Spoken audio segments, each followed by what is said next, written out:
এই বাম হাতে যারা আমলনামা পাবে তারা আফসোস করবে সেই দিন। কি বলবে?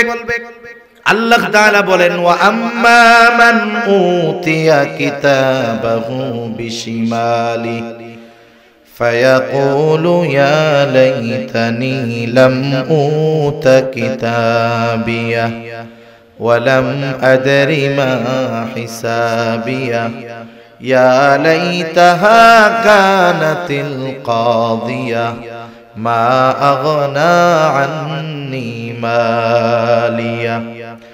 আফসোস করবে আর বলবে, লাম উতা কিতাবিয়া, হায়রে আমি যদি এই কিতাব না পাইতাম কতই না ভালো হইতো। ওয়ালাম আদরি মা হিসাবিয়া, আমি যদি আমার এই হিসাবটা না জানতাম কতই না ভালো হইতো। ইয়া লাইতাহা কানাতিল কাদিয়া, আফসোস করবে আর বলবে, আরে ওই যে দুনিয়ার থেকে প্রথম যেই মৃত্যুটা আমার হয়েছিল ওটাই যদি আমার জন্য চূড়ান্ত হইতো কতই না ভালো হইতো। মা আগনা আন্নি মালিয়া, হায়রে দুনিয়া এত সম্পদ ছিল, এত ক্ষমতা ছিল, এত পাওয়ার ছিল, কোনো কিছু আজকে আমার কাজে আসলো না। ওয়ায়াসআলুনাকা আনির রূহ, তারা আপনার কাছে জানতে চায়, তারা আপনাকে জিজ্ঞাসা করে রূহ কি জিনিস। সাউন্ড বাড়ান। তারা আপনার কাছে জিজ্ঞাসা করে, আপনার কাছে জানতে চায় রূহ কি জিনিস। আপনি বলে দেন, কুলির রূহু মিন আমরি রব্বি, রূহ হলো আমার রবের নির্দেশ, প্রত্যাদেশ, আদেশ। আল্লাহ তাআলার কালাম কোন কথা, কোন নির্দেশ। আল্লাহ তাআলা যেমন চিরন্তন, এই জন্য তার আদেশ, তার নির্দেশ, তার কালাম ওই রকম চিরন্তন। এজন্য এই দেহটা নশ্বর, তবে আমার আপনার রূহ অবিনশ্বর। রূহ কখনো ধ্বংস হয়ে যাবে না। রূহ শুধু আল্লাহ তাআলার নির্দেশে স্থান পরিবর্তন করে। যেমন প্রথমে আমাদেরকে আল্লাহ তাআলা রেখেছেন রূহের জগতে। হাদিসের মধ্যে আসছে, নবীজি সাল্লাল্লাহু আলাইহি ওয়াসাল্লাম বলেন, আল্লাহ তাআলা আদম আলাইহিস সালাতু ওয়াস সালামকে বানিয়েছেন মাটি দিয়ে, আর আদম আলাইহিস সালাম থেকে আল্লাহ তাআলা আমাদেরকে বানিয়েছেন আদম থেকে। আদম আলাইহিস সালামকে বানিয়েছেন মাটি থেকে।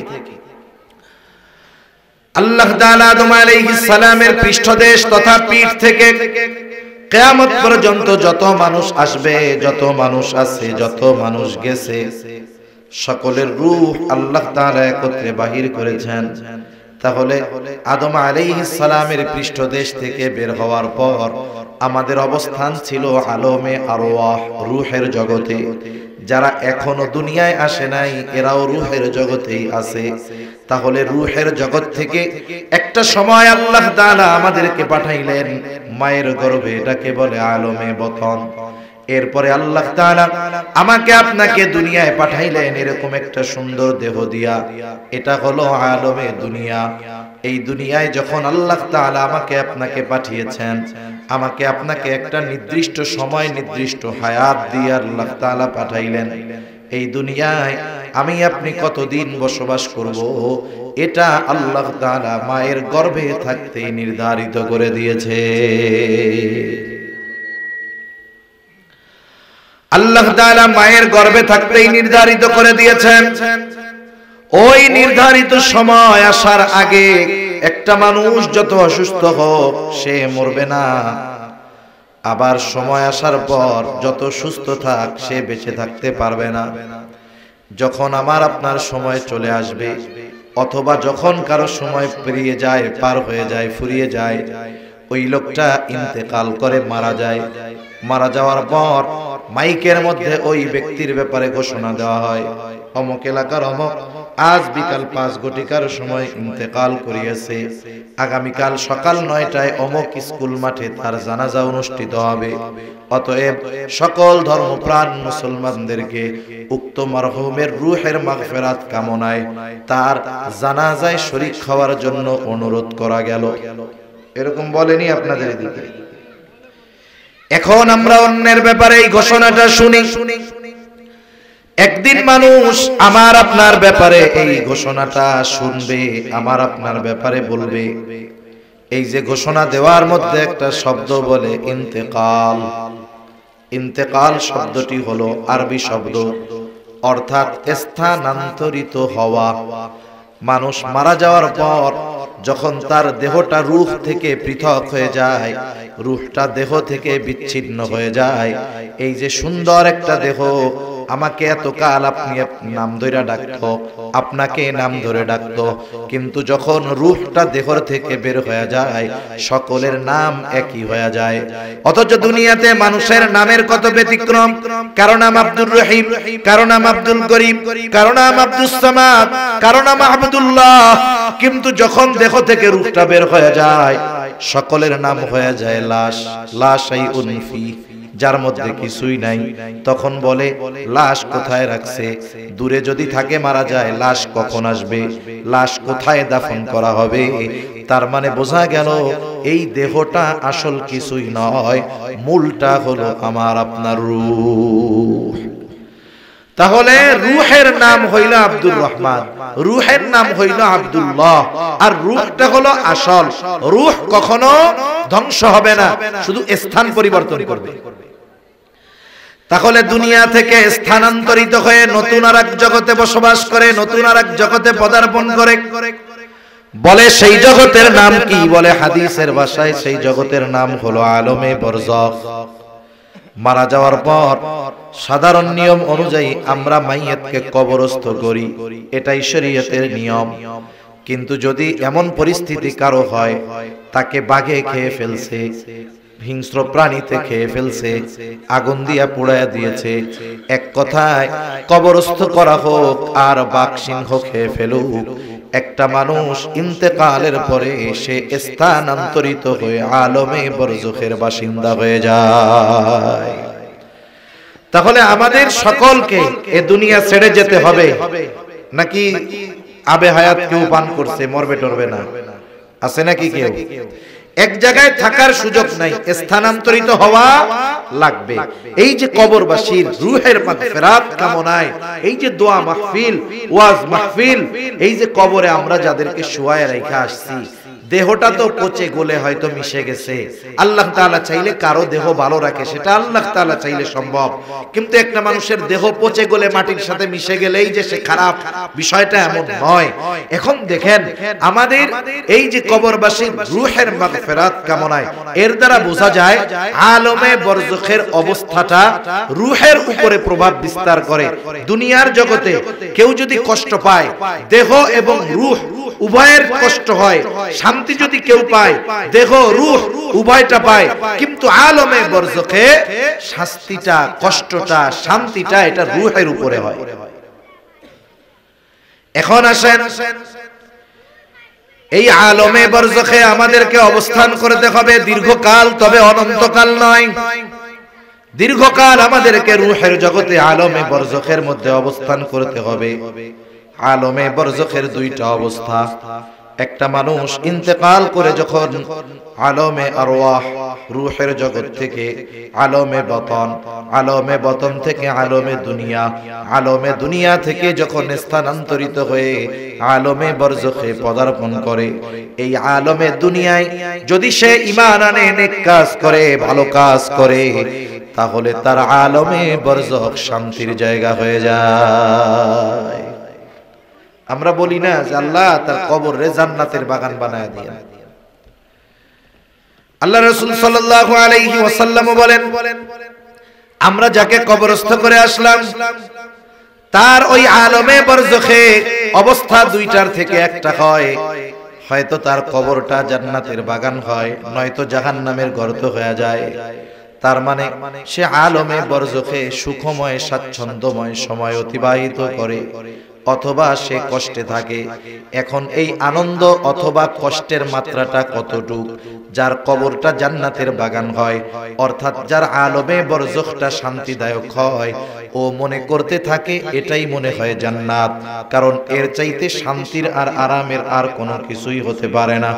তখন ফেরেশতারা তাকে বলে, না না, এটাই তোমার সেই চূড়ান্ত বাসস্থান জান্নাত নয়, বরং জান্নাতের নেয়ামতের তুলনায় এটা কোনো কিছুই না। আল্লাহ তাআলা তোমার জন্য জান্নাতের মধ্যে কল্পনাতীত নেয়ামত তৈরি করে রাখছে। বলে কখন আমারে এটা দিবে? বলে কিয়ামতের পরে তোমাকে তোমার ওই অনন্তকালের কল্পনাতীত নেয়ামত পূর্ণ জান্নাতে দিয়ে দেওয়া হবে। এখন ভালোই আছে, কিন্তু যখন এর চাইতে বেশি ভালোর খবর আসে তখন এই ভালোর চাইতে বড় ভালোটা পাইতে মন চায় কি চায় না? দেরি সহ্য হইবনি তো কি বলবে?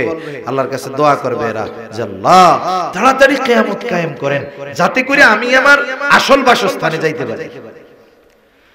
আবার যার কবরটা জাহান্নামের গর্ত হবে, আলমে বরজখে যার কষ্ট হবে, ও মনে করবে এটাই মনে হয় জাহান্নাম, কারণ এর চাইতে কষ্টের আর কোনো কিছুই হতে পারে না। ফেরেশতারা তাকে জানাবে না না এটাই জাহান্নাম নয়, বরং জাহান্নামের তুলনায় তোমাকে যে শাস্তি দেওয়া হচ্ছে এটা কোনো কিছুই না। তোমার জন্য তো কল্পনাতীত শাস্তি আল্লাহ তাআলা প্রস্তুত করে রাখছে। শুধুমাত্র ওই শাস্তির খবরটা শুনে সে এত ভীত সন্ত্রস্ত হবে, সেও আল্লাহর কাছে ফরিয়াদ করবে আল্লাহ কিয়ামত যেন কখনোই কায়েম না হয়। শাস্তিতে মনে করবে এটা মনে হয় জাহান্নাম, কিন্তু যখন আসল জাহান্নামের শাস্তির খবর শুনবে ও মনে করবে এইটাই ভালো, কিয়ামত আর হওয়ার দরকার নাই। এতটুকুর দ্বারা বোঝা যায় যে জান্নাত জাহান্নামের পরিস্থিতিটা কেমন হবে। এভাবে দীর্ঘকাল থাকতে হবে, সিংহায় ফুৎকারের মাধ্যমে অবস্থান শেষ হবে। আল্লাহ তাআলা বলেন ওয়ানুফিখা ফিস সূরি ফাসাইকা মান ফিস সামাওয়াতি ওয়া মান ফিল আরদ ইল্লা মান শাআল্লাহ ثم نفخ فيه أخرى فإذا هم قيام ينظرون। আল্লাহ তাআলা বলেন সিংহায় ফুৎকার দেওয়া হবে। প্রথমবার সিংহায় ফুৎকার দেবার পর ফাসাইকা মান ফিস সামাওয়াতি ওয়া মান ফিল আরদ ইল্লা মান শাআল্লাহ। প্রথমবার সিংহায় ফুৎকার দেওয়ার পর আসমান জমিনের মাঝে যত প্রাণী আছে, যত প্রাণ আছে, আল্লাহ তাআলা যেগুলো চান সেগুলো ছাড়া সব প্রাণী, সব প্রাণ, সব মানুষ অজ্ঞান হয়ে যাবে। মুফাসসিরিনে কেরাম বলেন প্রথমে অজ্ঞান হবে, এরপরে সবার মৃত্যু ঘটবে। এই মৃত্যুর মাধ্যমে এই দুনিয়ায় অবস্থিত সর্বশেষ মানুষটাও ইন্তেকাল করবে তথা আলমে বরজখের বাসিন্দা হবে। আল্লাহ তাআলা বলেন এরপরে আবার আরেকটা সিংহায় ফুৎকার দেওয়া হবে। তবে প্রথমবার সিংহায় ফুৎকারের কত পরে দ্বিতীয়বার সিংহায় ফুৎকার দেওয়া হবে। হাদিসের আলোকে মুফাসসিরিনে কেরাম বলেন প্রথম সিংহায় ফুৎকারের মাধ্যমে সর্বশেষ মানুষটা তো আলমে বরজখের বাসিন্দা হয়ে গেল। আল্লাহ তাআলার নির্দেশে ইসরাফিল আলাইহিস সালাম দ্বিতীয়বার যেই সিংহায় ফুৎকার দিবেন এর ব্যবধানটা হবে কমপক্ষে 40,000 বছর। কত বছর? 40,000 বছর। তার মানে যেই লোকটা এই পৃথিবী থেকে সর্বশেষ মারা যাবে, ইন্তেকাল করবে, সেও কমপক্ষে 40,000 বছর আলমে বরজখে থাকবে। সুবহানাল্লাহ। আল্লাহ তাআলা বলেন সুম্মা নুফিখা ফীহি উখরা ফাইযা হুম কিয়ামুন ইয়ানজুরুন। পুনরায় সিংহায় ফুৎকার দেওয়া হবে, প্রত্যেকে তার অবস্থান স্থল থেকে উঠে দাঁড়ায় যাবে। যাকে যেখানে কবরস্থ করা হয়েছে সে সেখান থেকে দাঁড়িয়ে যাবে। দাঁড়ায় কি করবে? বলে উঠে তাকায় দেখতে থাকবে কি হচ্ছে এইগুলা। শুধু তাই না, আল্লাহ তাআলা সূরা ইয়াসিনের মধ্যে বলেন ওয়ানুফিখা ফিস সূরি ফাইযা হুম মিনাল আজদাসি ইলা রাব্বিহিম ইয়ানসিলুন। এখানে দ্বিতীয়বার সিংহায় ফুৎকার উদ্দেশ্য। দ্বিতীয়বার সিংহায় ফুৎকার দেওয়ার পর প্রত্যেকে তো অবস্থান স্থল থেকে জাগ্রত হবে, উঠে যাবে। কি করবে? বলে ইলা রাব্বিহিম ইয়ানসিলুন। প্রত্যেকেই তার রবের দিকে ছুটতে থাকবে। অবস্থা কতটা ভয়াবহ হবে! রাসূল আকরাম সাল্লাল্লাহু আলাইহি ওয়াসাল্লাম বলেন, কিয়ামতের দিন সকলে বিবস্ত্র অবস্থায় উঠবে, বস্ত্রহীন অবস্থায় উঠবে। আয়েশা সিদ্দিকা রাদিয়াল্লাহু তাআলা আনহা জিজ্ঞাসা করলেন, ইয়া রাসূলুল্লাহ, মানুষেরা বস্ত্র অবস্থায় উঠবে, বিবস্ত্র অবস্থায় উঠবে, একজন কি আরেকজনের দিকে তাকাবে না? মানুষেরা কি লজ্জা পাবে না? নবীজি বলেন, আয়েশা, মানুষ ওই দিন এতটা ভীত চিন্তিত থাকবে যে একজন আরেকজনের দিকে তাকানোর বিষয়টা চিন্তাও করবে না। এতটা ভীত থাকবে শুধু অবস্থা দেখে। এতটা ভীত তারা হাসরের ময়দানে ওঠার পরে হবে যে যার কবরে আযাব ছিল তথা আলমে বরজখে যে মনে করতেছিল ওইটা জাহান্নাম, সে এই অবস্থা দেখে তার আগের কষ্টের অবস্থা সে মুহূর্তের মধ্যে ভুলে যাবে। কি বলবে? ক্বালু ইয়া ওয়াইলানা মান বা'সানা মিন মারকাদিনা, তারা বলবে, হায় দুর্ভোগ, কে আমাদেরকে আমাদের অবস্থান স্থল থেকে জাগায়া দিল? মান বা'সানা, কে জাগায়া দিল? বলে জাগায়া দেয় কাকে? বলে যে ঘুমায়া থাকে তাকে। তার মানে ওরা মনে করবে আলমে বরজখ তথা কবর জগতে ওরা মনে হয় ঘুমায়া কাটাইছে। তারা বলবে, কে আমাদেরকে আমাদের ঘুম থেকে জাগায়া দিল? মান বা'সানা মিন মারকাদিনা, কে আমাদেরকে আমাদের অবস্থান স্থল থেকে উঠায়া দিল? মুমিনরা অথবা ফেরেশতারা জবাবে বলবে, হাযা মা ওয়া'দার রহমানু ওয়া সাদাকাল মুরসালুন। মুমিনরা অথবা ফেরেশতারা তাদের এই কথার জবাবে বলবে, হাযা মা ওয়া'দার রহমান, এটা হলো রহমানের সেই প্রতিশ্রুত দিবস, যেই দিবসের ওয়াদা তিনি দিয়েছেন। শুধু তাই না, সব রাসূলগণ এই দিবসের সত্যায়ন করেছে। সুবহানাল্লাহ বলেন। কিয়ামত যে হবে আল্লাহ তো জানাইছেন, ওয়াদা দিবেন, আর রাসূলগণ নবীগণ উম্মতদেরকে বলছেন যে দেখো দুনিয়ায় যাই করতেছো করো, কিয়ামতের দিন কিন্তু আল্লাহর সামনে তোমার দুনিয়ার কর্মের হিসাব দেওয়া লাগবে। দুনিয়ায় তুমি অপরাধ করো, তোমার পাওয়ার আছে, কেউ তোমারে কিছু বলে না, তুমি অপরাধ করেছো, দুনিয়ার আইনের ফাঁক ফকর দিয়া বের হয়ে গেছো, মনে কইরো না বাইচা গেছো, কিয়ামতের দিন কিন্তু আল্লাহ ধরবে। এই সত্যায়ন সব নবী রাসূলগণ করেছেন, কোন সন্দেহ আছে? এটা হলো সেই দিবস। ওই দিবসের এক নাম হলো ইয়াউমুল হাশর। বলে কেন? বলে ওই দিন সব মানুষকে একত্রিত করা হবে। ওই দিবসের নাম প্রতিদান দিবস, ইয়াউমুল জাযা। বলে কেন? ওই দিন মানুষকে তার দুনিয়ার কর্মের পূর্ণ প্রতিদান দেওয়া হবে। দুনিয়াতে মানুষ ভালো কাজ করুক আর মন্দ কাজ করুক, দুনিয়াতে যারা ভালো কাজ করে তাদের ভালো কাজের পূর্ণ প্রতিদান আল্লাহ তাআলা দুনিয়াতে দেন না। আবার যারা মন্দ কাজ করে, পাপাচারে লিপ্ত, জুলুম করে, জালেম, এর এই অপরাধের শাস্তিও আল্লাহ তাআলা দুনিয়ায় দেন না। কখন দিবে? আল্লাহ তাআলা বলেন, ওয়া ইন্নামা তুওয়াফাউনা উজুরাকুম ইয়াউমাল কিয়ামাহ। আল্লাহ তাআলা জানায় দেন, কিয়ামতের দিন প্রত্যেকটা মানুষকে তার দুনিয়ার কর্মের পূর্ণ প্রতিদান দেওয়া হবে। এজন্য অনেক সময় আমরা দুনিয়ায় হতাশ হয়ে যাই যে একটা মানুষ খালি খারাপ কাজ করে, ওর কোনো বিপদ আপদ নাই। আছে না এরকম? কতজন আছে এত গুনাহ করে, পাপ করে, এটার জ্বর হয় না। আবার কয় আল্লাহ দেখছো কেমন ফেরাউনের ফেরাউন, এর এত বয়স একটু অসুস্থ হয় না, সর্দি কাশি হয় না। এখন আমি আপনি যদি মনে করি ওর অসুস্থতা হয় না, লম্বা হায়াত পাইছে, আবার পাপও করে, তাইলে আল্লাহ মনে হয় ওরে ভালোবাসে। হায়াত দিছে 400 বছর, 400 বছরের মধ্যে তার সর্দিও লাগে না, ঠান্ডাও লাগে না। এখন যদি আমাদের কেউ বলে যে না ফেরাউনরে মনে হয় আল্লাহ খুব ভালোবাসতো, এটা কি কেউ বিশ্বাস করবে? এত ঘৃণিত এই ফেরাউন শব্দটা যদি অমুসলিম মুসলমানদের কথা বাদ দেন, অন্য ধর্মের কাউরে যদি বলা হয় তোর পোলার নামটা ফেরাউন রাখ, মাসে 1000 ভাতা, কেউ রাখবে?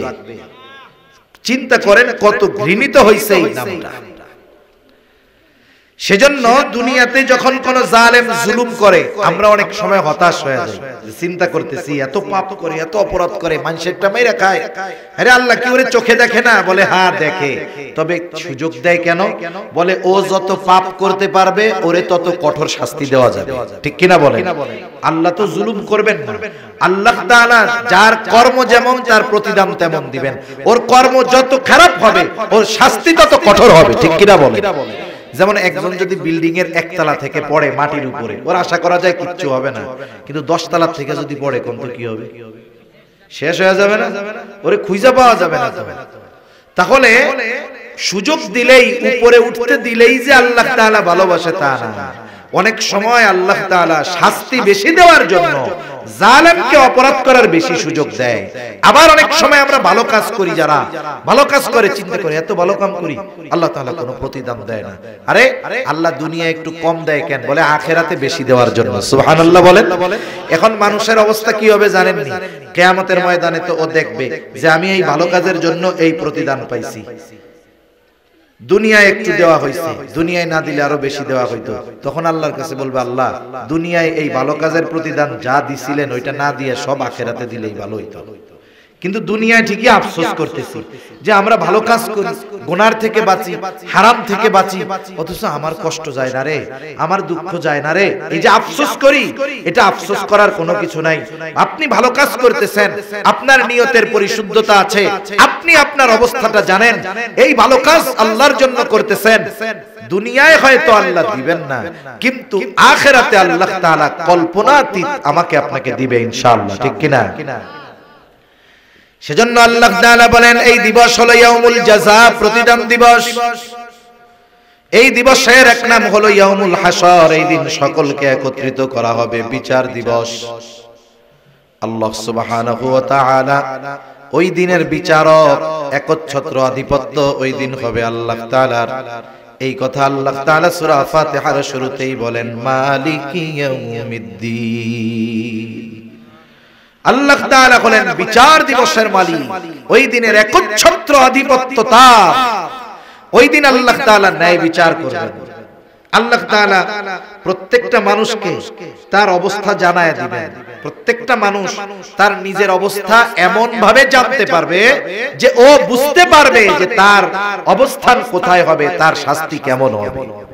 কিয়ামতের ময়দানে কয়েকটা মুহূর্ত হবে সবচাইতে বেশি কঠিন এবং চিন্তার। যেই মুহূর্তগুলোয়, যেই সময়গুলোয় একেবারে হাসরের ময়দান পুরো পিন পতন নীরব হয়ে যাবে, একেবারে নীরব, নিস্তব্ধ, কোনো আওয়াজ নেই। এর মধ্যে একটা সময় হলো যখন মানুষকে আমলনামা দেওয়ার ঘোষণা দেওয়া হবে যে দুনিয়ায় কি আমল করছে, এই আমলের খবরগুলো আমাকে আপনাকে সুন্দর মতো জানানোর খবর দেওয়া হবে, ফাইল দেওয়ার ঘোষণা হবে। সব মানুষ চুপ, সকলের তখন চিন্তা, হায় রে আমলনামা ডান হাতে পাই না বাম হাতে পাই, বাম হাতে ডান হাতে যদি পায় সে তো সফল, বাম হাতে যদি পায় তাহলে সব শেষ। এজন্য সবাই টেনশনে থাকবে। আমলনামাগুলো ছেড়ে দেওয়া হবে, যার আমলনামা যথাযথভাবে তার কাছে গিয়েই পৌঁছাবে এমনটা হবে না। একজনের আমলনামা আরেকজনের কাছে গুলো ছেড়ে দিবে। আমলনামা কেউ ডান হাতে পাবে, কেউ বা বাম হাতে পাবে। ডান হাতে যারা আমলনামা পাবে তারা তো সফল, তারা এতটা আনন্দিত হবে, কি করবে তারা? আল্লাহ তাআলা কোরআনুল কারীমের মধ্যে বলেন ফাআম্মা মান উতিয়া কিতাবাহু বিয়ামিনি ফায়াকুলু হা উমকরাউ কিতাবিয়া ইন্নী যানানতু আন্নী মুলাকিন হিসাবিয়া। আল্লাহ রাব্বুল আলামিন বলেন ডান হাতে যারা আমলনামা পাবে আনন্দে তারা অন্যান্য মানুষদেরকে বলতে থাকবে ফায়াকুলু হা উমকরাউ কিতাবিয়া, এই তো আমার কিতাব, এই তো আমার আমলনামা, তোমরা পড়ো আমার আমলনামা। আনন্দে আরেকজনকে পড়তে বলবে। আমরা ছোটবেলায় যখন প্রাইমারি স্কুলে পড়ছি আমাদের মনে আছে, এখন তো স্কুলগুলা থেকে কে কোন বিষয়ে কত পাইলো শুধু সেইটা জানায় দেওয়া হয়। আমাদের সময় খাতা দিয়ে দেওয়া হইতো, খাতা দিয়ে বলতো দেখ কি লেখছস, এরপরে বলতো আগামীকাল তোর আব্বার কাছ থেকে তোর মার কাছ থেকে সিগনেচার আইনা জমা দিবি। তার মানে খাতাটা আব্বা আম্মাকে দেখাইছে এর প্রমাণ হিসাবে।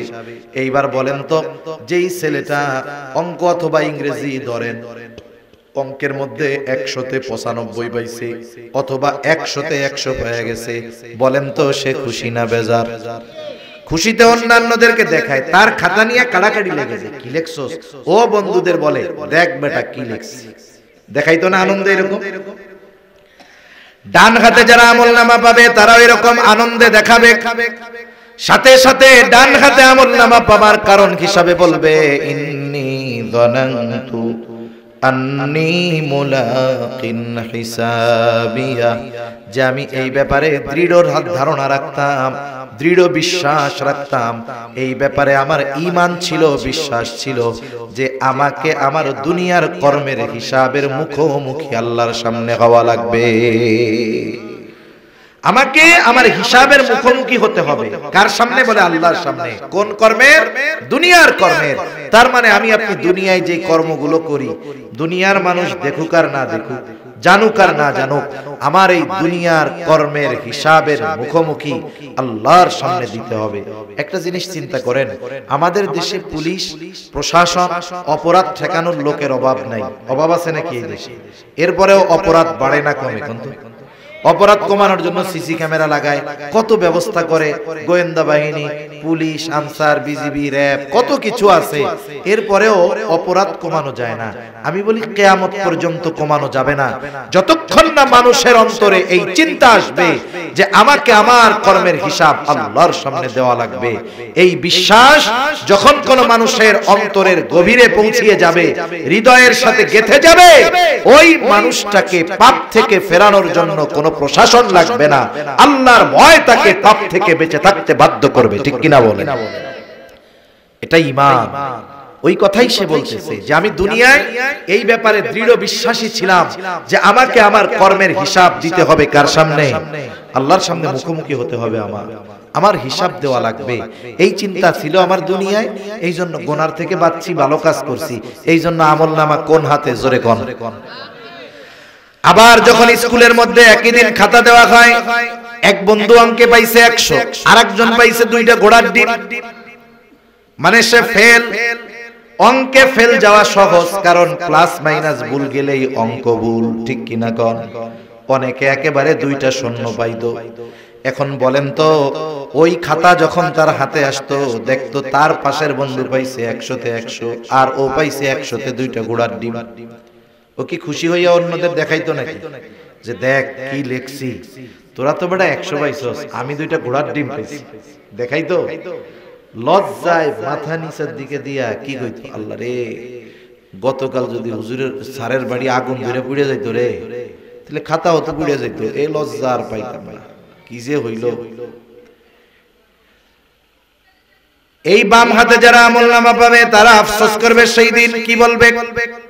আল্লাহ তাআলা বলেন, ওয়া আম্মা মান উতিয়া কিতাবাহু বিশিমালি ফায়াকুলু ইয়া লাইতানি লাম উতা কিতাবিয়া ওয়া লাম আদরি মা হিসাবিয়া ইয়া লাইতাহা কানাতিল কাদিয়া মা আগনা আন্নি মালিয়া। আফসোস করবে আর বলবে, লাম উতা কিতাবিয়া, হায়রে আমি যদি এই কিতাব না পাইতাম কতই না ভালো হইতো। ওয়ালাম আদরি মা হিসাবিয়া, আমি যদি আমার এই হিসাবটা না জানতাম কতই না ভালো হইতো। ইয়া লাইতাহা কানাতিল কাদিয়া, আফসোস করবে আর বলবে, আরে ওই যে দুনিয়ার থেকে প্রথম যেই মৃত্যুটা আমার হয়েছিল, ওটাই যদি আমার জন্য চূড়ান্ত হইতো কতই না ভালো হইতো। মা আগনা আন্নি মালিয়া, হায়রে দুনিয়া এত সম্পদ ছিল, এত ক্ষমতা ছিল, এত পাওয়ার ছিল, কোনো কিছু আজকে আমার কাজে আসলো না। এজন্য যারা দুনিয়া একটু পাওয়ার পেয়ে অপরাধে লিপ্ত হয়, কিয়ামতের দিন আফসোস করবে এই ক্ষমতার জন্য, এই পাওয়ারের জন্য। মানুষ দুনিয়ায় পাওয়ারের জন্য, ক্ষমতার জন্য সব করে, মানুষ মেরে ফেলে পাওয়ারের জন্য, যেই পাওয়ার ক্ষমতার জন্য, ক্ষমতা পেয়ে মানুষ অন্যায় করে, অপরাধ করে, জুলুম করে, ওই মানুষগুলো এই ক্ষমতার জন্য পরকালে আফসোস করবে যে কোনো কাজে আসলো না, সম্পদ কাজে আসলো না, আমার মাল কাজে আসলো না, আমার ক্ষমতা, আমার রাজত্ব আমারে শেষ করে দিল। আমি যদি এগুলোর পিছনে না দৌড়াইতাম তাইলে আজকে আমার এই পরিণতি হইতো না। ঠিক কিনা বলেন? এজন্য দুনিয়াতে আল্লাহ তাআলা যাদেরকে ক্ষমতা দিয়েছে তাদের উচিত এই ক্ষমতাকে ভালো কাজে ব্যয় করা। কিন্তু আফসোসের ব্যাপার হইল যেই ক্ষমতা পায় এর অবস্থা অন্যরকম। ও তার নিচে যারা আছে তাদের উপরে জুলুম করবে কেমনে এই চিন্তা করে। ঠিক কিনা কর? এজন্য আফসোস করার আগে এগুলো কাজে লাগাইতে হবে। এখন ডান হাতে যে আমলনামা পাইল সে জান্নাত, বাম হাতে যে আমলনামা পাবে তাকে সামনাসামনি দেওয়া হবে না, একেবারে হাতটাকে বুক চিরে পেছন দিকে নিয়ে বাম হাতে আমলনামা দেওয়া হবে। আমলনামা বাম হাতে পাইয়াই সে আফসোস করতে থাকবে। যখন সবার হাতে সবার আমলনামা পৌঁছায় গেছে, আল্লাহ তাআলা ঘোষণা করবেন, ইকরা কিতাবাক কাফা বিনাফসিকাল ইয়াউমা আলাইকা হাসিবা। আল্লাহ তাআলা বলবেন, তুমি পড়ো তোমার কিতাব, তুমি পড়ো তোমার আমলনামা, তোমার হিসাবের জন্য তুমি নিজেই যথেষ্ট। সুবহানাল্লাহ। হায়রে, পৃথিবীতে হাজারো ভাষা আছে। কেউ যদি কিয়ামতের দিন আমলনামা দেয়, আমলনামা যেই ভাষাই লেখা হোক, তাকে আমলনামা পড়বার যোগ্যতা দিবেন কে? আরো জোরে বলেন কে? আরে প্রযুক্তির কারণে এগুলো বোঝা সহজ, প্রযুক্তির কারণে বোঝা সহজ। দেখেন এখনের প্রযুক্তি কি জানেননি? আপনারে চায়না থেকে একজন ফোন দিছে, চায়না যে ভাষা, এই ভাষা এটা বলা তো বহুদূর, ওইটার শব্দ বাক্য তো বহুদূর, ওর অক্ষরই তো আমরা চিনি না। ঠিক কিনা বলেন? এখন চায়না একজন ফোন দিয়ে আপনারে চেঁচু করতেছে, কি করতেছে? তাদের ভাষা বলতেছে, আপনি কিছু বুঝেন না। এখন কি মোবাইলে প্রযুক্তি, আপনি দিবেন যে এটাকে বাংলায় কনভার্ট করে দেন, মানে ও চায়নায় যে কথাটা বলতেছে ও ফোনে বলবে, আর সাথে সাথে আপনার ফোনের স্ক্রিনে ওর কথাগুলো বাংলায় উঠে যাবে। ও আপনারা মনে করেন ওর ভাষায় বলতেছে চেঁচু চুচু, মানে আপনি কেমন আছেন, এটা তো আর আমরা বুঝি না। এখন আমার মোবাইলের উপরে উঠা যাবে যে আপনি কেমন আছেন। আপনি বুঝতে পারলেন না যে ও আমার এই কথা কইতেছে। এখন আপনি জবাব দিবেন, হ্যাঁ আমি ভালো আছি।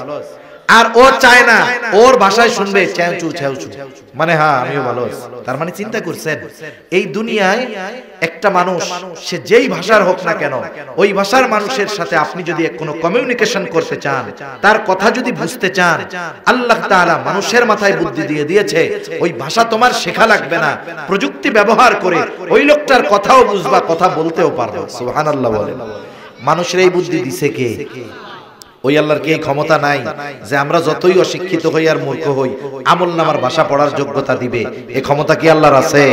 নিঃসন্দেহে আছে। এটা আল্লাহর জন্য সাধারণ ব্যাপার। এবার সবাই আমলনামা পড়বে, যারা বাম হাতে আমলনামা পাবে তারাও তো পড়বে। কি বলবে? বলবে মালি হাদার রাসূল, তারা পড়বে মালি হাদাল কিতাব লা ইউগাদিরু সগীরাতাও ওয়ালা কাবীরাতান ইল্লা আহসাহা।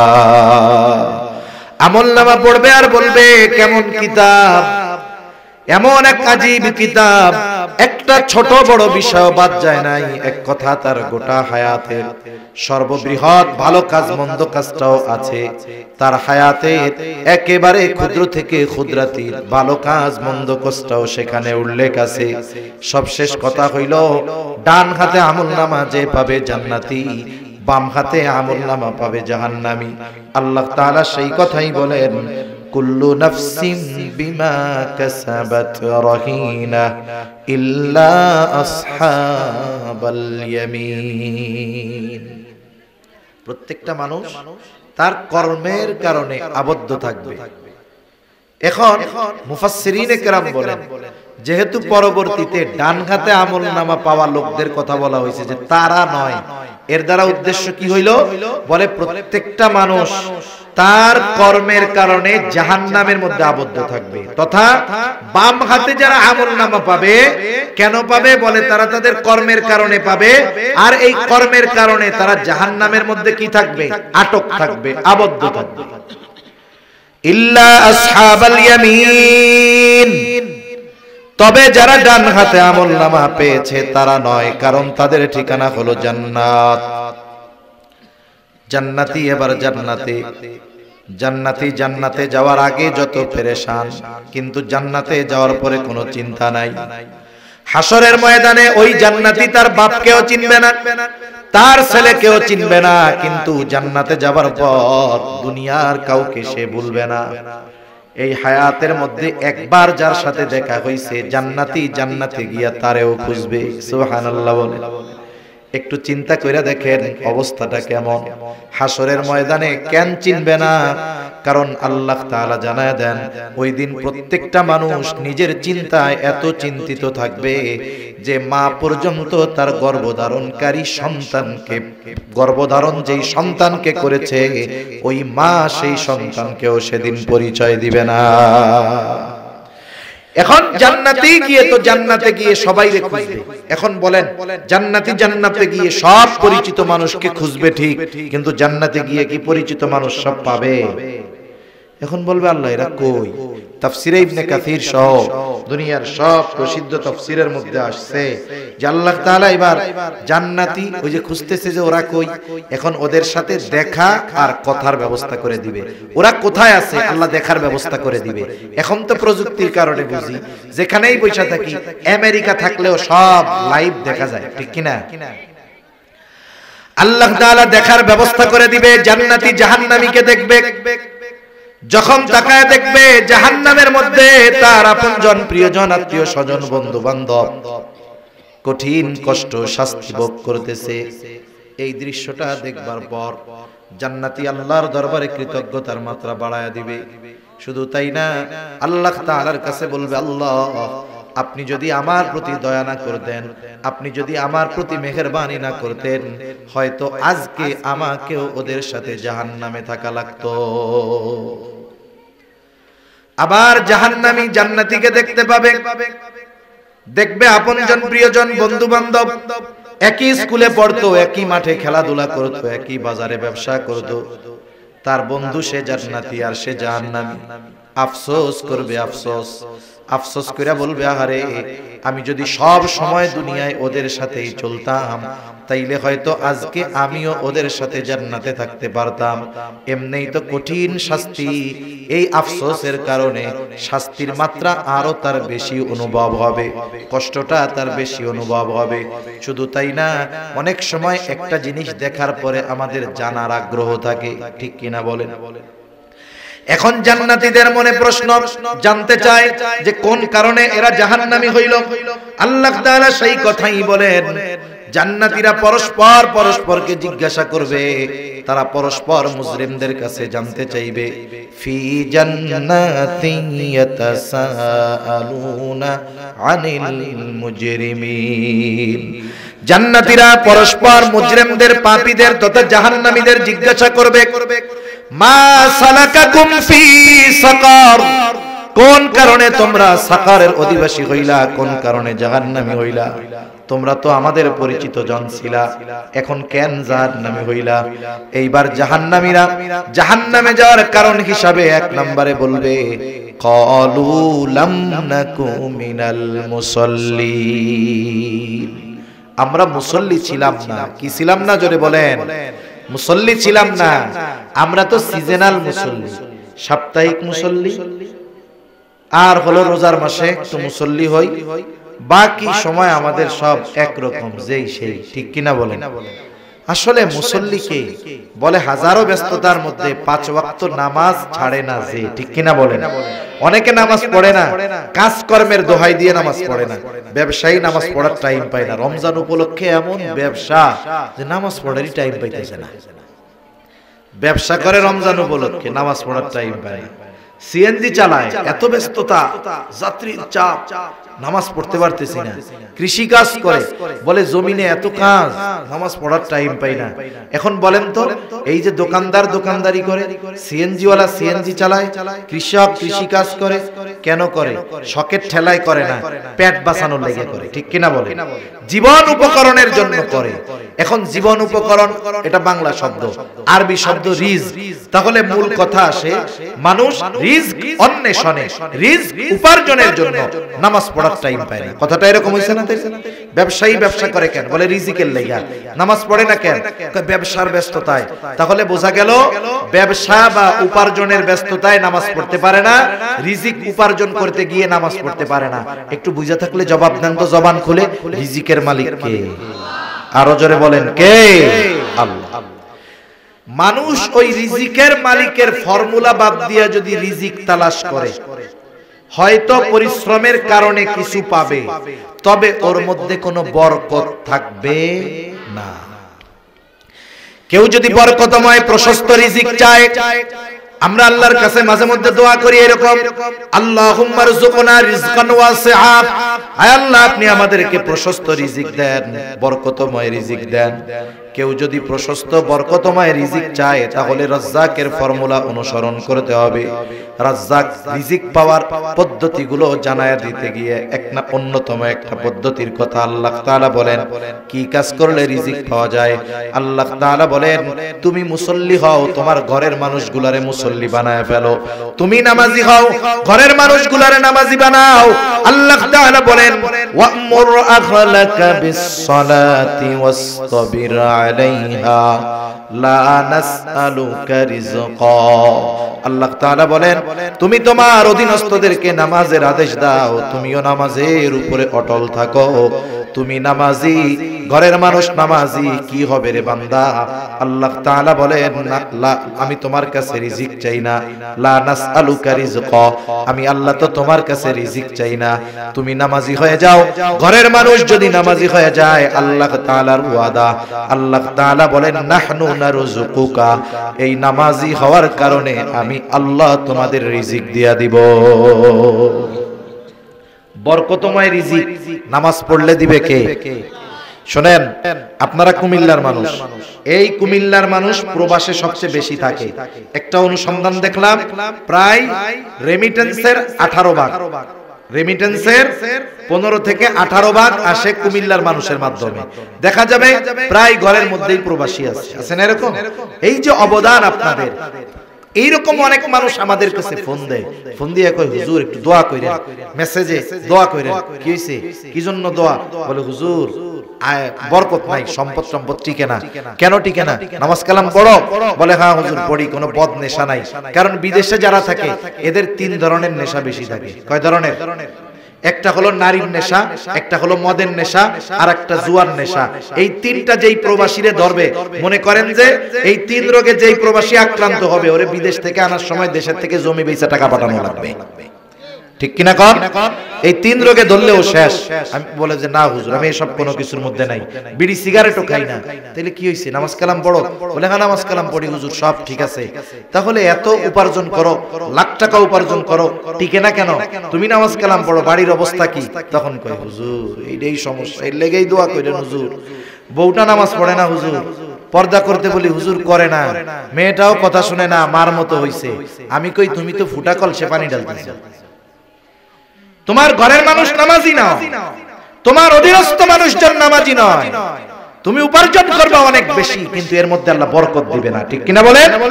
অথচ দেখেন তো আপনাদের মসজিদের ইমামের বেতন দেন কত? বাস্তবতা হলো একজন কৃষক, একজন রিকশাওয়ালা, একজন ইজি বাইকওয়ালা যা উপার্জন করে তার চাইতে ইমামের বেতন অনেক কম। ঠিক কিনা কর? এটা বাস্তব কথা, সত্য কথা। বরং ইমাম সাহেব যদি কয় যে রোজার মাস আসছে, সোলার কেজি 130 টাকা, 2000 টাকা বেতন বাড়ান, 2 মাস ধরে মিটিং করবে, বেতন বাড়বে 500। কত মিটিং করা লাগে, অথচ টাকা কিন্তু একা দিবে না কমিটি, টাকা সবাই মিলে দিবে। ইমামের বেতন বাড়ানোর ক্ষেত্রে এত কার্পণ্যতা কেন? আপনারা বাড়ান না, তাদের কষ্ট হয় ঠিক, কিন্তু কোন সময় মানুষের কাছে সে মুখাপেক্ষী হয় না, মানুষের কাছে যায় না। এই অল্প উপার্জনে চলে কেমনে? বলে আপনি কোন ইমামের ঘরে বেনামাজি ওয়াইফ পাবেন না। ইমামের স্ত্রী নামাজি, ইমামের ঘরে মা বাবা থাকলে সেও নামাজি, সন্তানগুলোও নামাজি। ওই যে ইমামের ঘরে যেহেতু সবাই নামাজ পড়ে, ছোট 2 বছরের বাচ্চা থাকলেও মা বাপরে দেখা দেখা সেজদা দেয়। ইমাম সাহেব নিজে আবার নামাজি, উপার্জন যদিও কম, ঘরের মানুষ আর নিজে নামাজি হওয়ার কারণে অল্প উপার্জন দিয়ে আল্লাহ সুবহানাহু ওয়া তাআলা সম্মানের সাথে তার জীবন চালায় দেয়। যদিও কষ্ট হয় কিন্তু অসম্মানের সাথে তার জীবন চলে না, সম্মানের সাথে জীবন অতিবাহিত হয়ে যায়। ঠিক কিনা বলেন? আপনি এই বেতনটা আপনার এলাকার একজন মানুষ যার ফ্যামিলিতে তার সমান মানুষ, মানে ওই ইমাম সাহেবের যে কয়জন পরিবারের লোক আর একজন সাধারণ মানুষ বেনামাজি তার পরিবারে ওই কয়জন লোক, তাকে দিবেন, ও মাস শেষে কবে এটা আমার বিড়ির টাকাও হয় নাই। কথা ভুল কইছি? পান বিড়ির টাকাও হবে না, অথচ আল্লাহ চালান। যদিও তাদের কষ্ট হয় কিন্তু আল্লাহ তাআলা বরকত দেন বিধায় চলা সম্ভব, নাইলে কসম করলে ভুল হবে না ওই বেতনে ইমামের ফ্যামিলি চলা অসম্ভব ছিল। ঠিক কিনা বলেন? আল্লাহ তাআলা কয়েক ভাবে বরকত দেয়। আল্লাহ তাআলা সরাসরি পরিমাণের মধ্যেও কখনো বরকত দেয়, আবার কখনো আল্লাহ তাআলা অল্প ব্যয়ে বড় জিনিস দান করে। যেমন একটা উদাহরণ দেই, আলোচনা বেশি লম্বা আর করব না, শেষ সময়। এখন মালের মধ্যে সরাসরি বরকত হয় কেমনে, এর জন্য সহজ যেই উদাহরণ, নবীজি সাল্লাল্লাহু আলাইহি ওয়াসাল্লাম খন্দকের যুদ্ধে নবীজির পেটে পাথর বাঁধা, এক সাহাবী দেখছে নবীজির পেটে পাথর, সহ্য হয় নাই, দৌড় দিয়া বাড়ি চলে গেছে। স্ত্রীকে বলে ঘরে কি আছে রে? বলে ছোট্ট একটা ছাগলের বাচ্চা আছে আর আটা আছে কিছু। কয়জনের হবে? বলে 5-7 জনের বা সর্বোচ্চ 10 জনের হবে। আচ্ছা তুমি এটা পাকাও। নবীজির পেটে পাথর দেখে আসছি, ঘরে মহিলা রুটির খামিরা বানাইতেছে, গোল গোল করে বানাচ্ছে আর গোশত রান্না করে রাখছে। নবীজির কাছে গিয়া বলতেছে, ইয়া রাসূলুল্লাহ আপনার পেটে পাথর বাঁধা, আমি একটু খাবারের ব্যবস্থা করেছি, আপনি সহ 5-7 জন 10 জন গেলে হয়। খাবার কয়জনের? সর্বোচ্চ। নবীজি বলতেছে সবাই চলো। হাজারের উপরে সাহাবায়ে কেরাম, হাজারের উপরে। এখন চিন্তা করতেছে সাহাবী, চিন্তা করতেছে অবস্থা তো খারাপ, 10 জনের খাবার এত জনকে কেমনে খাওয়াবে? দৌড়ায় চলে গেছে বাড়ি, বলে অবস্থা তো এই। এখন বলতেছে তুমি কি সবাইরে আসতে বলছো? বলে না, আমি তো নবীকে বলছি যে 10 জনের হবে সর্বোচ্চ, আপনি আর কয়েকজন আসেন। স্ত্রীর ঈমান কেমন? বলে তোমার কোনো টেনশন নাই, নবী যেহেতু বলছে ব্যবস্থা আল্লাহ করবে। এইবার আসছে ঘরে, বলে শোনো পাতিল থেকে শুধু দিতে থাকবা, এটা ওপেন করার দরকার নাই, আমি তোমার হাতে ওই আটার খামিরা কাপড় দিয়ে ঢেকে রাখছি, দিব, রুটি বানাইতে থাকবা, আর এক গ্রুপ ঘরে আসবে আর খাইতে থাকবে। দেখা গেল কি হলো, এই হাজারের উপরে মানুষ খানা খাইলো, ওনার পরিবার খানা খাইলো, অবশিষ্ট রয়ে গেছে সব। নবীজি বললেন সবাইরে দিয়ে দাও। বর্ণনাকারী বলতেছে যে এই খাবার আমরা তো খাইছি, এত মানুষ খাইছে, আমার প্রতিবেশী পরিজন সবাই দিয়েছি। সুবহানাল্লাহ বলে। এটা হলো সরাসরি সম্পদের মধ্যে বরকত। আরেকটা হলো পরিমাণ, আরেকটা হলো বরকতটা পুরোপুরি মূল মালে না। বরকত কি দেখেন, সমাজে এরকম লোক আছে এক ডিশ খায় ওর পেট ভরে না, আছে না নাই? তরকারি 15 পদের দেয়, ওর তাও ভরে না। কিন্তু আল্লাহ তাআলা কিছু বান্দারে দিছে, এই কয়টা ভাত খাবে, একটু ডাউল হবে, একটু ভর্তা হবে, পেট ভরে গেছে। দেখা যাবে ওর এক বেলায় যে খরচ হয়, এই লোক 10 বেলা ওই খরচে চলতে পারে, কারণ তার খাবার প্রয়োজন যেই কারণে আল্লাহ তাআলা অল্পতে তার প্রয়োজনটা মিটায় দেয়। সুবহানাল্লাহ বলেন। এজন্য নামাজের মাধ্যমে এই বরকত আল্লাহর থেকে পাওয়া যায়। তাহলে আমাদের দুনিয়ায়ও যদি লাভ চাই, নামাজি হওয়ার দরকার আছে না নাই? দেখবেন অনেক জায়গায়, আপনাদের এখানের খবর তো জানি না, অনেক জায়গায় হবে কি মাহফিলের সময় লোকজন নেই, লাস্টে যখন দোয়া হবে এইবার হালুয়া আছে, খাবার আছে, দেখবেন যে লোকজন আর ধরে না, হয় না এরকম? তার মানে বোঝা গেল, দেখছেন এই ভালো কাজের মধ্যে আসলে দুনিয়ায়ও পাওয়া যায়, আর আগে যদি আসতো আখিরাতেরটাও পাইতো। ঠিক কিনা বলেন? এজন্য জাহান্নামীরা জাহান্নামে যাওয়ার 1 নাম্বার কারণ বলে আমরা মুসল্লি ছিলাম না, আর আমরা বলি আমরা মুসল্লি হব। কি হব? জোরে বলেন, মুসল্লি হব। 2 নাম্বার কারণ ওরা বলে ওয়ালাম নাকুনু তুইমুল মিসকিন, আমরা মিসকিনদেরকে খানা দিতাম না, আর আমরা মিসকিনদের খানা খাওয়াবো। খানা খাওয়ানো ফজিলতের কাজ। বিশেষ করে এই যে রমজান মাস আসতেছে, অনেক সময় দেখা যাবে আপনার ছেলেটা বিদেশে আছে, আপনি টাকা পয়সার মালিক, কিন্তু পাশের বাড়ির লোকটা গরিব, কৃষি কাজ করে, অন্যের জমিতে খাটে। বলেন তো জমিতে খাইটা ওই লোকটার যদি সারাদিন রোজা রাখতে হয়, কষ্ট বেশি না কম? আপনি 5, 7, 8 প্রকারের জিনিস দিয়ে ইফতার করেন, 5-6 প্রকারের খাবার দিয়ে সাহরি করেন, বলেন তো শুধু 1 প্রকারের তরকারি দিয়ে সাহরি খাইলে সাহরি মনে হয় হবে না? আপনি একটু নিজের আইটেম কমায় দেন, খরচটা কমায় দেন। ওই প্রতিবেশী লোকটা চিন্তিত যে পরিশ্রম করে কেমনে রোজা রাখবো, আর যদি পরিশ্রম না করি তাহলে কি খায়া রোজা রাখবো? আপনি তাকে বলেন ভাই রোজার মাস, এই কয়দিন তোমরা দুইজন স্বামী স্ত্রী আমার বাড়ির মেহমান, আরে খাওয়ান, কিচ্ছু বলা লাগবে না। ওই লোকটা নিঃসন্দেহে সর্বদা আপনার জন্য দোয়া করবে, সাথে সাথে সে রোজা রাখবে, আপনার বাড়িতে সাহরি করবে, ইফতার করবে। এই যে করাইলেন আপনি, আমি রোজা রাখলাম, কবুল হবে কি হবে না আল্লাহ জানে, কিন্তু যাকে ইফতার করাইলেন, সাহরি খাওয়াইলেন, ওই রোজার দ্বারার যে সওয়াব পাবে, ওই রোজাদারের সমপরিমাণ সওয়াব আল্লাহ আমাকে আপনাকে দিয়ে দিবে। এজন্য আমরা আমাদের প্রতিবেশীর দিকে একটু নজর রাখবো, বিশেষ করে রোজার মাসে রাখবো তো ইনশাআল্লাহ। আপনার কারণে যদি একজনের ইবাদতটা সহজ হয়, আসান হয়, প্রতিদান পাবো না এটা হতেই পারে না। 3 নাম্বার, ওয়া কুন্না নাখুদু মাআল খাইদিন, অনর্থক অহেতুক মজলিসে যারা লিপ্ত থাকতো আমরাও তাদের সাথে গিয়া বসতাম। চায়ের দোকানগুলো হলো অনর্থক মজলিসের এক আখড়া, ঠিক কিনা বলেন? এজন্য এই সব মজলিস থেকে বাঁচতে হবে। 2 ধরনের মজলিস ছাড়া বাকি সব মজলিস বিপদের। এক ধরনের বলে যেই মজলিসের মধ্যে দুনিয়াবি কল্যাণ আছে, দুনিয়ার উপকার আছে। 2 নাম্বার ওই মজলিস যেই মজলিসের মধ্যে আখিরাতের উপকার আছে।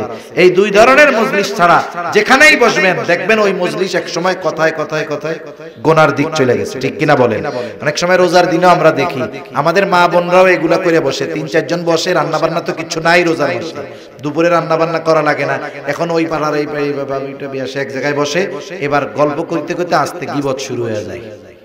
অমুকের মাইয়া ভালো না রে, অমুক যে রোজা রাখে, কি রোজা যে রাখে, এরকম গল্প শুরু হয় কি হয় না?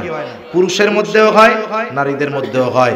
এই যে আপনি রোজা করতেছেন, নবীজি বলেন কিছু লোকের রোজা হয় না খেয়ে থাকার নামান্তর, মানে না খাইয়াই শুধু থাকে, কিন্তু রোজার যেই ফজিলতের কথা আল্লাহ ঘোষণা করেছেন, এই ফজিলত থেকে এই ধরনের মানুষ বঞ্চিত হয়। এজন্য রোজা রেখে আমাদেরকে জবানের গুনাহ, চোখের গুনাহ, অন্তরের গুনাহ, সব গুনাহ থেকে বাঁচতে হবে, গুনার মজলিস থেকে বাঁচতে হবে। আমরা আমাদের ইমাম সাহেবদেরকে এরকম বলবো, হুজুর আপনি এই রোজার মাস আমাদের একটু কোরআন শিক্ষার ব্যবস্থা করেন, মাসলা মাসাইল শিক্ষার ব্যবস্থা করেন, সময়গুলো দ্বীনি কাজে ব্যয় করার চেষ্টা করব তো ইনশাআল্লাহ। নাইলে কি হবে? রোজার ফরজ আদায় হবে কিন্তু ফজিলত লাভ হবে না। এরপরে 4 নাম্বার, ওয়া কুন্না নুকাযযিবু বিয়াউমিদ্দিন, আমরা কিয়ামতের দিবসকে অস্বীকার করতাম। এটা দুভাবে হতে পারে, একটা হলো সরাসরি অস্বীকার করে, আরেকটা হলো কিয়ামতের ব্যাপারে কোনো সেদ বেদ নেই, মানে কোনো চিন্তা নাই, গাফেল, ওর যে হিসাব দিতে হবে ও বিশ্বাস করে, কিন্তু এটা নিয়ে ওর কোনো চিন্তা নাই, উদাসীন। 2 জনেরই অবস্থা খারাপ। একজন তো অস্বীকার করার কারণে একেবারে অনন্তকাল জাহান্নামী, আরেকজন উদাসীনতার কারণে যদি ঈমানদার হয় তাহলে সে দীর্ঘকাল জাহান্নামে থাকবে। এখন বলবে এভাবে চলছে দুনিয়া, যা মন চাই করলাম, নামাজ পড়লাম না, গরিব মিসকিন অসহায়দেরকে খানা দিলাম না, অহেতুক মজলিসে হায়াত পার করে দিলাম, কিয়ামতের ব্যাপারে বিশ্বাসী ছিলাম না, হাত্তা আতানাল ইয়াকিন, দৃঢ় সত্যের আগমন ঘটলো, অর্থাৎ মৃত্যু চলে আসলো, তাওবা করতে পারলাম না, ভালো কাজ করতে পারলাম না, এখন ঠিকানা জাহান্নাম। আর আল্লাহ বলেন ফামা তানফাউহুম শাফাআতুশ শাফিঈন, এই ধরনের লোক যেগুলা, এদের জন্য আল্লাহ তাআলা কোনো সুপারিশকারীর সুপারিশ কবুল করবেন না। এখন দেখেন কেন করবেন না? একটা মানুষ একটা অপরাধ করছে, বিচারের সময় জানা গেল যে এটা যে অপরাধ, সে সেইটা জানে না। বিচারক কি বলবে? যেহেতু জানে না, প্রথমবার তাকে সুযোগ দেওয়া হলো, পরবর্তীতে কোনো ছাড় নাই। এখন কিন্তু একই অপরাধ যদি 15 বার করে আগে, ওই অপরাধের কারণে আবার যখন ওই বিচারকের কাছে ধরা খাবে, কোন কারণে ধরা খাইছে? বলে এই অপরাধে, বলে আগে 15 বার করছে এটা, তার মানে ও ইচ্ছা করে বুঝে শুনাই করে, ওর শাস্তি হবে ডাবল, ঠিক কিনা বলেন? জাহান্নামীরা কেন জাহান্নামে যাবে এটা আমরা বলতে কোরআন স্পষ্টভাবে জানায়া দিল। এরপরেও যদি আমরা পরিবর্তন না হই তাহলে তো আমাদের কারণেই আমরা ধরাটা খাবো। এজন্যই আল্লাহ তাআলা বলেন এরা তো যাই না শুই নাই পাপ কাম কইরা জাহান্নামে আসছে, এজন্য এদের জন্য কোন সুপারিশকারীর সুপারিশ গ্রহণ করা হবে না। এই যে রমজান মাস আসতেছে, ইবাদতের মৌসুম, আমরা আমাদের ইবাদতগুলোকে সৌন্দর্যকরণার্থে চেষ্টা প্রচেষ্টা করব এবং এই সময় ইবাদতটায় এমন অভ্যস্ত হব, এই গতিটাও বছরের আগামী সময়গুলো ধরে রাখার চেষ্টা করব ইনশাআল্লাহ। করব তো? শত ব্যস্ততা যাক, আমি আপনাদের কোনো প্রতিশ্রুতি ওয়াদা নিব না, তবে আপনাদেরকে বলবো এটুকু দৃঢ় প্রতিজ্ঞাবদ্ধ হবেন যে আমাদের এবারের টার্গেট রমজানের পর থেকে নিয়ে আগামী রমজান পর্যন্ত অনেক নতুন নামাজি হবে, যারা 5 ওয়াক্ত পড়ে না নামাজ শুরু করবে, তাদের টার্গেট হবে এতটুকু, যত ব্যস্ততা থাক আমি 5 ওয়াক্ত নামাজ ছাড়বো না, 5 ওয়াক্ত নামাজ ছাড়বো না। আল্লাহ সুবহানাহু ওয়া তাআলা আমাদের সবাইকে কথাগুলো বুঝবার, আমলের কথাগুলো আমল করবার তৌফিক দান করুন। সকলে বলি আমিন। ওয়া আখিরু দাওয়ানা আনিল হামদুলিল্লাহি রাব্বিল আলামিন। আসসালামু আলাইকুম ওয়া রাহমাতুল্লাহি ওয়া বারাকাতুহু। সুবহানাল্লাহ।